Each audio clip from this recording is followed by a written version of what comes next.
ever since I was really young, I enjoyed finding headwaters to all these creeks and springs.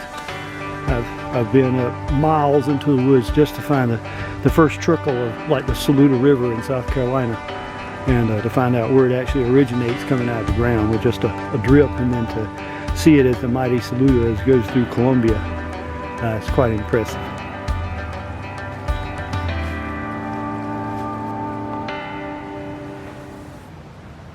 So if you're looking for a water source, you might be tempted to think this is a spring, but it's really just a watershed from this whole area around here, because you can hear water still running from back there.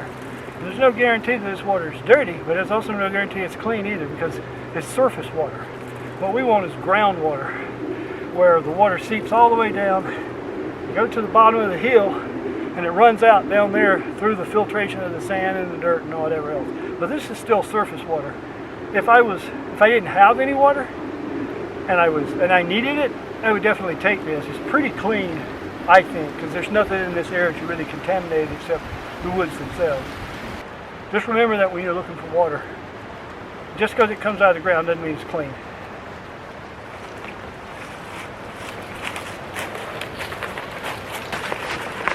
Oh shoot.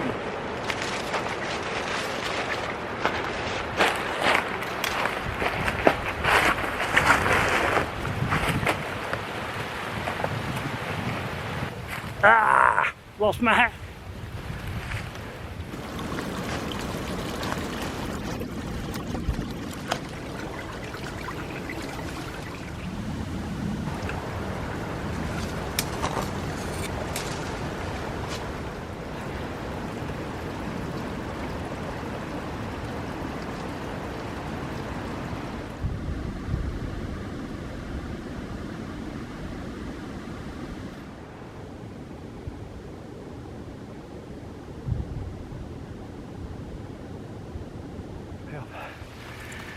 Go grab my pack, meet back up with Chris here. It's cold.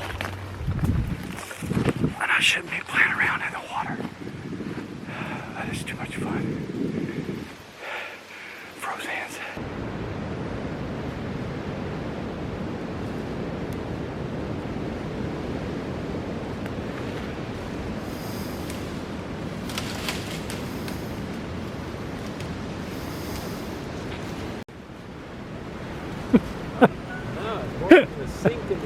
I know, it's wet, isn't it? Okay, here is the confluence of another creek or spring, I don't know, and a second one. This place is just crisscrossed with these little runoffs.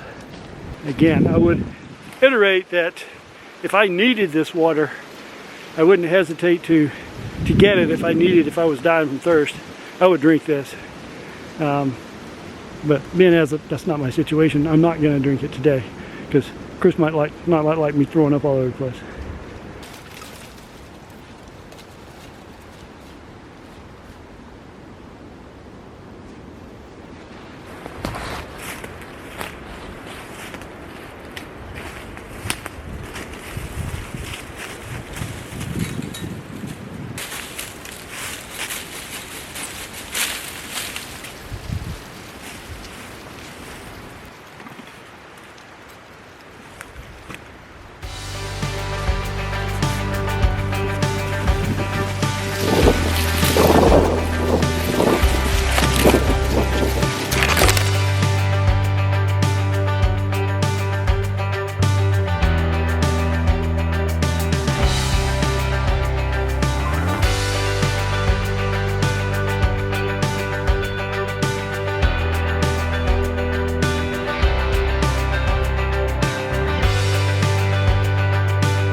So I'm gonna hunker down here next to my windbreak, which is just my overhead tarp.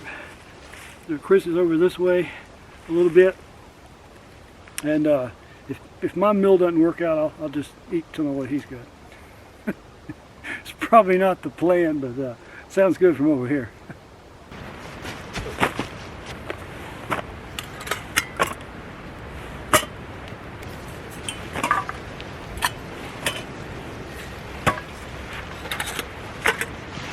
Okay, so here's the ultimate gasifier. We're going to use that again today.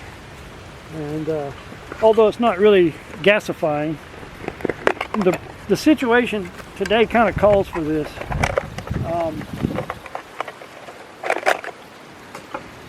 You need some type of windscreen because the wind is really blowing. And I like the idea that I've got, oh, let me put you in view here. Okay. I like the idea that I've got this windscreen, but also got, if I run out of gas, I can just go back to burning wood in here. And this only weighs a pound, the whole stove, so it's really not much of a trade-off for the convenience of having a built-in windscreen. And it's really simple to load. It just goes through like this. See if I can do it without breaking it. There we go.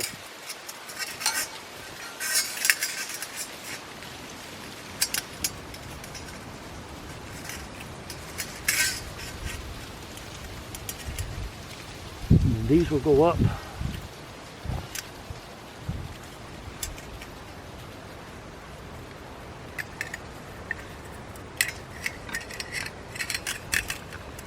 And that's going to enclose it so that the wind doesn't get to it. Makes it a lot more efficient. I usually carry my neck knife, and I have an emergency whistle just in case Chris can't find me. I'll blow it for him.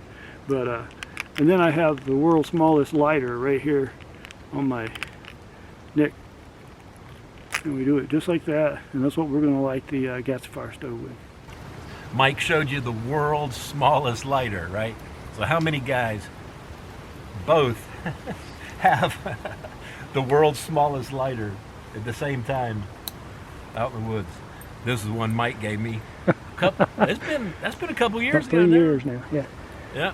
Anyway, I filled, all right, when you gave it to me and you had filled it up with fluid, right, and it worked. It worked. It worked. This thing is, I'm telling you, holds fluid better than a Zippo. It never evaporated. And I put it in, I filled it up one more time, and I tested it out yesterday. Yeah, it still works. Great. Yeah. Things are awesome. Yeah, it works, man. Only thing I did have to do is I had to pull that wick out a little bit. You know, that's the only thing. And I am kind of, I guess that's just a cotton string, right? Yeah. I mean, yeah, I pulled this one out earlier this week just to get it out a little bit more. I don't know how much is down in there.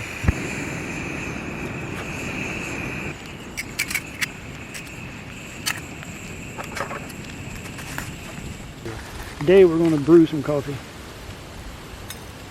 in our little brewer. Now this only makes 1 cup, but if you wanted to make 2 cups, you would just double the strength and then, you know, cut it, you know, when you pour it up.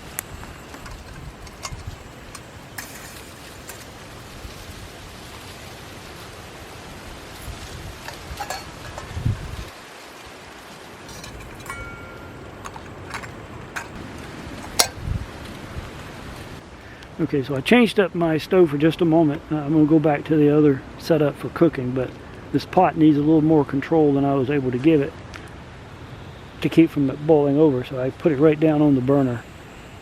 And that way I'll be able to dial it back.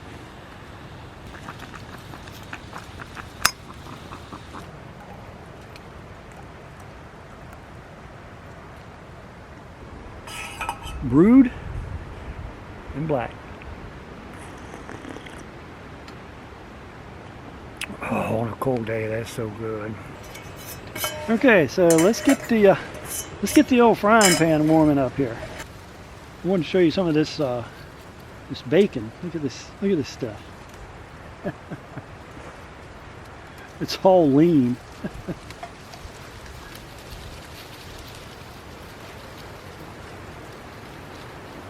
We'll cook some for Chris too. I'm sure he won't turn down a piece of bacon.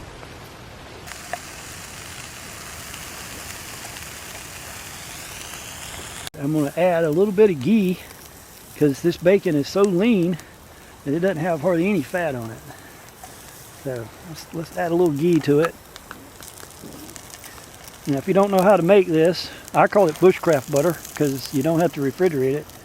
I got a little video on that. You can go check that out. There we go.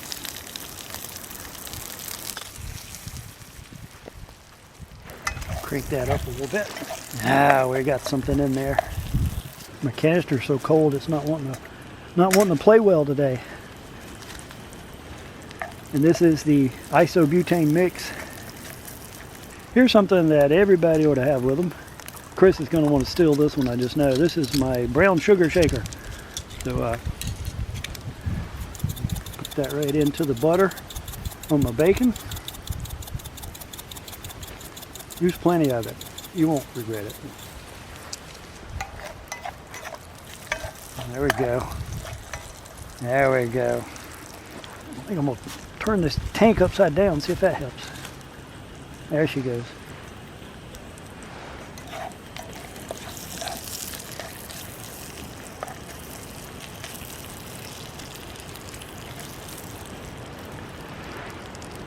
So I think my bacon with the extra butter and the brown sugar is about ready. So I'm just going to set that off. I'm going to warm up my tortilla just a little bit in my eating plate here. Just get a little bit of warmth into it. It'll work better.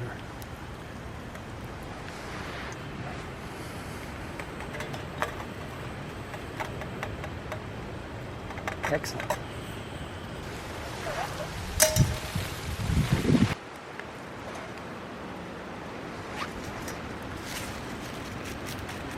Yeah, I got you a piece of bacon ready over here if you want it. Jeez, man. What's that for? I know, I'm going to have to throw it at you, I think. These are some of the worst eggs I've ever bought. They just crumble. I mean, there's nothing to them. They fly apart. It's awful. Yeah, I'm going to take Chris's bacon. Well, that's pretty good. That butter adds just the right flavor.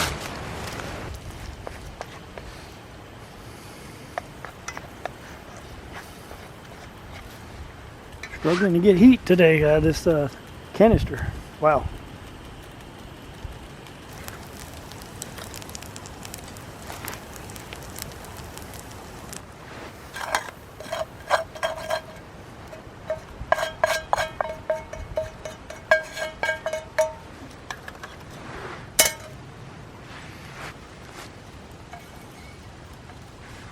This is supposed to be a bacon, ham, bacon, cheese, and butter roll up on a really cold day, and gas is not working the way it's supposed to. I'm not working the way I'm supposed to, so we'll see how this turns out. So you finished those MREs? No, I couldn't finish it all. Oh, okay. I think I'm ready. There we go. I think it's time to eat. Oh yeah. All right. First bite right here.